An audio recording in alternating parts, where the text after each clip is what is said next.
Welcome back to Montessori Moments. Over the last 2 weeks, we've been talking about the 9 temperaments. If you haven't already watched those videos, I encourage you to do so before moving on to this one. As a quick review, the 9 temperaments are activity level, rhythmicity, initial response, adaptability, sensory threshold, quality of mood, and today we will be talking about intensity of reactions, distractibility, and persistence. Intensity of reaction refers to a person's reaction to an event. When a child falls down, do they get back up and move on? Do they cry briefly and then go about playing? Or even if they don't fall very hard, do they cry loudly? When a child is told they may not have candy before dinner, some will move on, while others will throw a fit so loud you're afraid the neighbors will hear. It is important to understand that this is the way your child was born.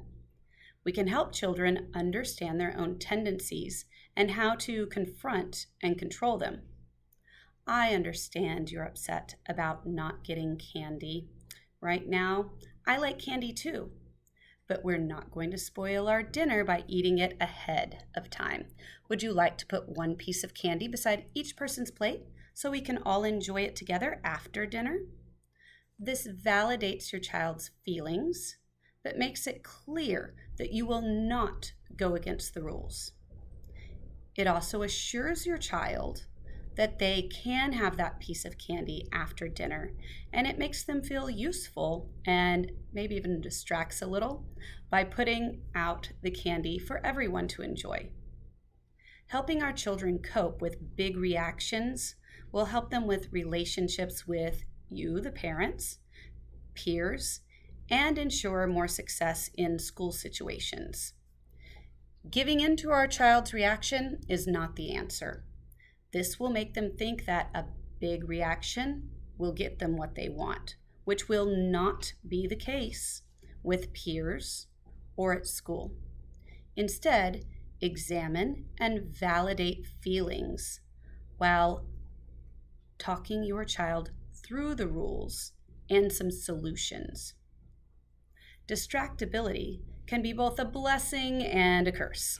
A focused attention span is fantastic for staying on task, but can also drive a parent crazy when a child follows them around pestering them about dinner being ready right now. A child who drops their food may cry, but be persuaded to move on from that by distracting them with a new piece of food, while another child may not be able to move on until that food is off the floor, whether it's in the trash or in their mouths. Your child may focus on those Legos for 30 minutes without interruption. Children who are less distractible often do better academically in school, but socially they can suffer due to their inability to let things go and move on. If two friends are disagreeing over what to play, one may be willing to compromise, while the other is not willing to compromise. They're holding on, they're focused on what they want, and they will sulk if the group decides that's not what they're going to play. Knowing whether your child's distractibility is within the norm or not is a question for your pediatrician. ADHD is a chemical difference in the brain, resulting in a lack of development in the prefrontal cortex. Severe attention issues should be addressed with a doctor. The last temperament is persistence. Does your child keep trying, failure after failure, or do they give up and want you to do it? When you're running late and a toddler insists on dressing himself, it will drive you mad. Just remember that this is a great quality and try to prepare ahead of time by knowing your child. Persistence is also sometimes called grit, that attitude of not giving up in the face of challenges. Building persistence is essential to success in life. If your child doesn't tend to be persistent and gives up easily, I recommend reading books about failure and challenges. My absolute favorites are Rosie Revere, Engineer, the most magnificent thing, the thing Lou couldn't do, and what to do with a problem. Please remember that none of these 9 temperaments is neither good nor bad. We should never compare our children, as this can lead to shame. Understanding a child's temperament can help parents and teachers to curb unrealistic expectations of their children and work with their strengths as well as their weaknesses. This can also bring self-awareness as children grow in understanding themselves and how to work on their own self-regulation and growth. We should never withdraw our love or use physical punishment with our children. But this does also not mean we let our children mistreat us. Children will learn self-respect and respect from others, from how we treat them and ourselves. If your child keeps pulling your hair after you've asked them not to, put them down. If a child hits or throws things at you, take a deep breath and walk away. I can't be around you right now because you hurt my body. I'm going to my room, and you may come and find me when you calm down and you are ready to talk.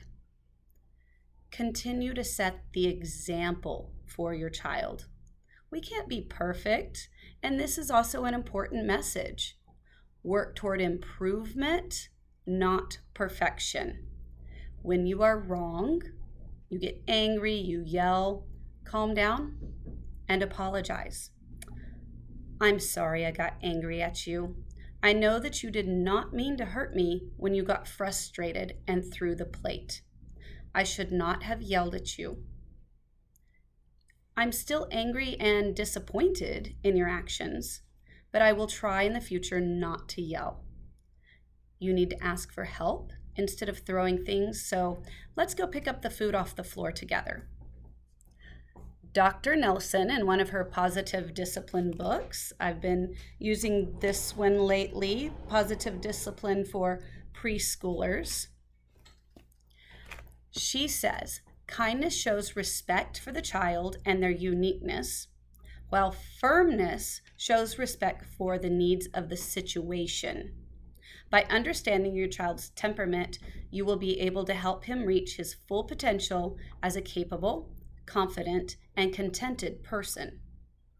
We all have hopes and dreams for our children's future, but your hopes and dreams may not mesh with those or the temperament of your child. Know your child's temperaments to help them grow with self-respect and confidence. And always love the child you have.